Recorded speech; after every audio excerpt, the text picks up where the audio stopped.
राज्य विधिमंडळात मराठा समाज आरक्षण विधेयक मंजूर होताच पैठण शहरात मराठा समाज बांधवांसह भाजप, शिवसेना या पक्षांच्या कार्यकर्त्यांनी फटाके फोडून आणि छत्रपती शिवाजी महाराज यांच्या पुतळ्याला अभिवादन करून जल्लोष साजरा केला।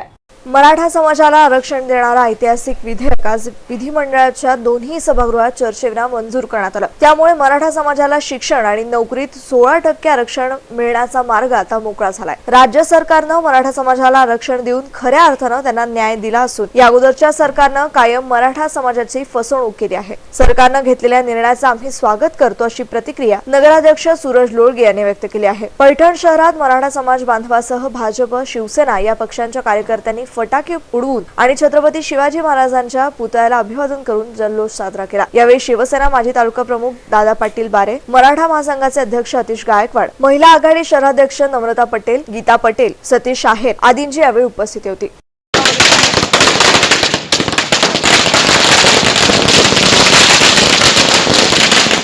सकल मराठा समाजाच्या वतीने मी शासनाचे जाहीर आभार व्यक्त करतो। तसेच ज्या सकल मराठा समाज व विविध जाती धर्माच्या लोकांनी या मोर्चासाठी, या लढ्यासाठी भरघोस असा पाठिंबा देऊन अतोनात परिश्रम घेतले, त्यांचाही जाहीर आभार व्यक्त करतो। तसेच या ठिकाणी मराठा आरक्षण देताना कुठलाही समाज दूर राहिला नाही। मुस्लिम असतो, या ब्राह्मण असतो, तुमचा सोनार असतो, तुमचा परिस असतो, साऱ्यांनी मराठी क्रांती मोर्चाच्या वेळेस आपापले पत्र आम्हाला त्या ठिकाणी आणून दिले होते। त्यामुळे त्याही सर्व समाजाचा मी जाहीर आभार व्यक्त करतो। विविध वेळेस वेगवेगळ्या कारणाने हा मराठा समाजाला आरक्षणापासून वंचित राहावं लागलं। कधी कोर्टाच्या माध्यमातून म्हणा, कधी विधान भवनाच्या माध्यमातून म्हणा, किंवा कधी राजकारणाच्या माध्यमातून म्हणा। परंतु एक झंझावात या ठिकाणी मराठा समाजाने काही दिवसापूर्वी आपल्या संपूर्ण महाराष्ट्रभरामध्ये पेटवला।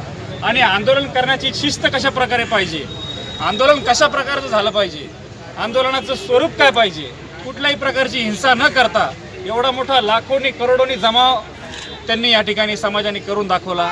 आणि शासनाला वारंवार विनंती केला की बाबा आज आमचा हा मोर्चा, उद्या तो मोर्चा, परंतु कुठलाही गालबोट न लागणारा मोर्चा अद्यापपर्यंत मराठा समाजाच्या माध्यमातून झाला। अनेक नेते, अनेक राजकीय पक्ष, अनेक सामाजिक संघटना त्यांच्या खंबीरपणे पाठीशी उभा राहिल्या।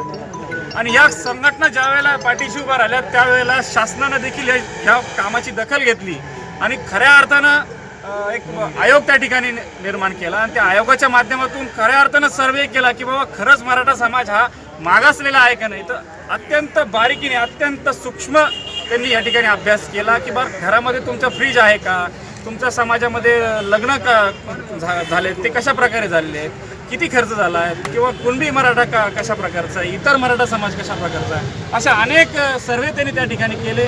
आणि अंतिम सर्वेमध्ये ज्यावेळेला सर्वेनी सांगितलं की बाबा खऱ्या अर्थानं मराठा समाज हा मागासलेला समाज आहे, यांना आरक्षण दिलं पाहिजे, तर या सर्व गोष्टींवरती कायदेशीर सर्व बाबी विचारात घेऊन मराठा समाजाला आरक्षण देण्याकरिता हे सरकारने महत्त्वाची पावले उचलली। आणि आजच्या प्रसंगी तो जो काही ठराव आहे तो फडणवीस साहेबांनी आजच्या विधान भवनामध्ये मांडला। कुठलीही किंतु परंतु न करता या सर्व आरक्षणाला बिनशर्तपणे पाठिंबा दिला। कुठलाही प्रश्न न उपस्थित करता या समाजाला खंबीरपणे सर्वजण पाठीशी राहिलेत। मी आजच्या प्रसंगी सर्व मराठा समाजाला खूप खूप शुभेच्छा देतो। आणि इतर समाजाने ज्यांनी त्यांना मोठ्या प्रमाणावरती पाठिंबा दिला अशा सर्व समाजाला, सर्व धर्माला, मुस्लिम धर्म असेल, इतर सर्व धर्मांना मनापासून शुभेच्छा देतो की खऱ्या अर्थानं मराठा बांधवांना त्यांनी त्या ठिकाणी न्याय देण्यासाठी मदत केली। एवढंच मी माझं सांगतो।